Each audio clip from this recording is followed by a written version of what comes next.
अस्सलाम वालेकुम। हमल का जो सेकंड ट्राइमेस्टर है उसके बारे में आज तफसील से बात करेंगे। सेकंड ट्राइमेस्टर है क्या, पहले इसके बारे में बात कर लेते हैं। हमल को हम बुनियादी तौर पर प्रेगनेंसी को 3 हिस्सों में तकसीम करते हैं मेडिकली, और उसकी क्या वजूहात हैं वो वन बाय वन डिस्कस करते हैं। जो पहले 3 महीने हैं उनको हम फर्स्ट ट्राइमेस्टर कहते हैं, जो आखिरी 3 महीने हैं उनको थर्ड ट्राइमेस्टर या लास्ट ट्राइमेस्टर कहा जाता है, और जो दरमियान का पीरियड है जो आपका चौथा, पांचवा, छठा महीना है उसको सेकंड ट्राइमेस्टर ऑफ प्रेगनेंसी कहा जाता है।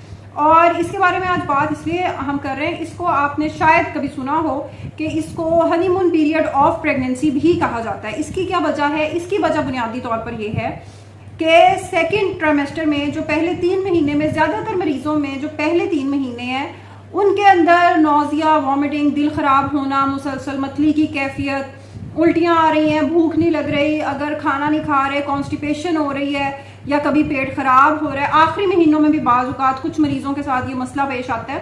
तो जो दरमियान का ये टाइम है जिसको सेकंड ट्राइमेस्टर कहा जाता है उसमें ये मसला निस्बतन कम होता है। तो ये ज़रा रिलैक्स हो जाता है, पेशेंट भी थोड़ा सा रिलैक्स हो जाता है, थोड़ा कंफर्टेबल हो जाता है। अच्छा, मेरे एक पेशेंट ने पूछा कि आप ये तो बता रही हैं कि जी एहतियात क्या करनी है या क्या कॉम्प्लिकेशंस हो सकती हैं, आप वैसे भी ये भी बताएं कि हमल के दौरान वैसे इस टाइम में हो क्या रहा होता है।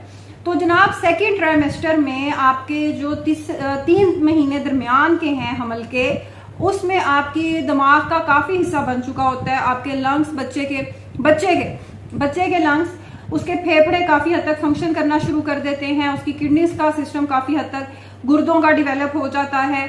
अच्छा, एक और इंटरेस्टिंग इसमें बात यह है कि बच्चे की हरकत तो आपको चौथे महीने के बाद से, इस पे हमने तफसील से बात भी की है खैर कुछ पिछले व्लॉग में, और कि मूवमेंट बच्चे की ज़्यादातर आपको चौथे महीने में, अगर आपका पहला हमल नहीं है तो, और जो आपकी फर्स्ट प्रेगनेंसी है ज़्यादातर फिर उसमें आपको लेट परसीव होता है क्योंकि उसकी समझ अभी नहीं आ रही होती सेंसेशन की, तो वो तकरीबन आपको 5वें महीने में फील होना शुरू होता है।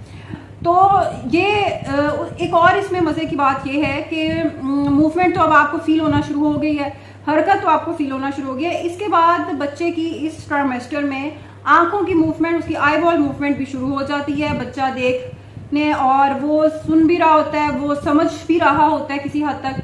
तो इसमें आपको अपने इमोशंस को, अपनी पॉजिटिविटी को बढ़ाने की ज़रूरत होती है। आप अपने बच्चे के साथ बात कर सकते हैं, जिस तरह कुछ जगहों पर कल्चरली भी और मज़हब के लिहाज से भी कुछ लोग अपनी मजहबी किताबें, जिस तरह इस्लाम में कुरान या और बहुत सारी बाकी जो मज़ाहिब हैं, तो माएँ उनकी तिलावत करती हैं, बच्चे के साथ शेयरिंग करती हैं, बहुत सारी बातें आप कर सकते हैं बच्चे के साथ, अपनी फीलिंग्स शेयर कर सकते हैं।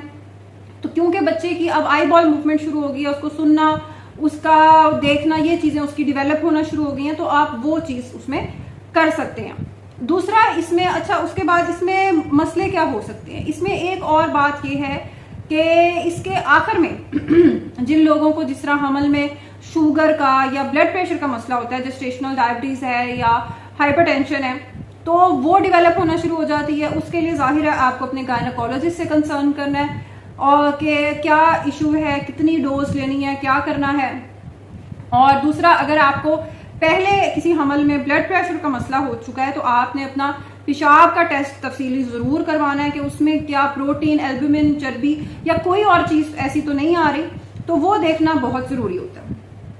इस चीज़ का आपने ज़रूर ख्याल रखना है।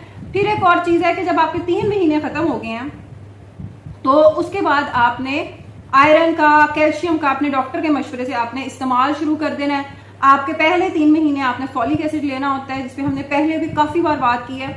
और अब जो टाइम है उसमें आपको आयरन लेना है, आपको कैल्शियम लेना है, ताकि बच्चे में कोई खून की कमी ना हो, उसकी हड्डियों का जो सिस्टम है उसमें मजबूती आए, आपके जिस्म के अंदर कमजोरी ना आए। पेचीदगी इसमें क्या हो सकती है? पेचीदगी इसमें ये हो सकती है कि खुदा ना खास्ता इसमें समटाइम्स कुछ ऐसे मसले जिनमें खास तौर पे जिनका ताल्लुक बच्चादानी से होता है और बच्चादानी की कमजोरी से होता है, वो उन मसाइल की वजह से हमल ज़ाया हो सकता है, मिसकैरेज का खतरा बढ़ जाता है। और ये वो मिसकैरेज की इस ट्राइमेस्टर में, ये जो दरमियान के 3 महीने हैं, इनमें रीजन होती है कि कोई बच्चादानी में कमजोरी है। उसका फिर आप क्या कर सकते हैं, खुदा ना खास्ता अगर किसी हमल में आपके साथ ऐसा मसला पेश आता है तो आपने अगले हमल में आपने पहले से ही तैयारी करनी है, और ख़ास तौर पे 12 से 14 हफ्ते के दरमियान। फिर आपके ये किया जाता है कि अगर असेस कर लिया गया है कि बच्चादानी में कोई कमजोरी है, उसके मुंह का खुलने का, अच्छा इसमें होता क्या है कि इसमें बगैर पेन्स के, बगैर दर्द के हमल ज़ाया हो जाता है। जो हामला खातून है उसको इतना संभलने का, उसे पता करने का मौका ही नहीं मिलता। तो इस चीज से आपने केयरफुल रहना है, और अगर खुदा ना खास्ता कभी ऐसा मसला हुआ है तो अगले हमल में उस टाइम का आपने वेट नहीं करना कि अब ये टाइम आएगा तो मैंने जाना है हॉस्पिटल। आपने 12 से 14 हफ्ते के दरमियान आपने स्टिच लगवा लेना है, उसका इंतजाम करवा लेना है, ताकि आपको जो आपके आखिर तक हमल है वो फिर सेफ और साउंड वो चल सके, और आप किसी पेचीदगी से और किसी खुदा ना खास्ता नुकसान से बच्चे के और अपने नुकसान से बच सके। तो इन चीज़ों का आपने ख्याल रखना है। इसके अलावा भी अगर आपका सेकंड ट्राइमेस्टर चल रहा है और आप कुछ पूछना चाहती हैं तो काइंडली कमेंट सेक्शन में ज़रूर अपना फीडबैक दें। अल्लाह हाफिज़।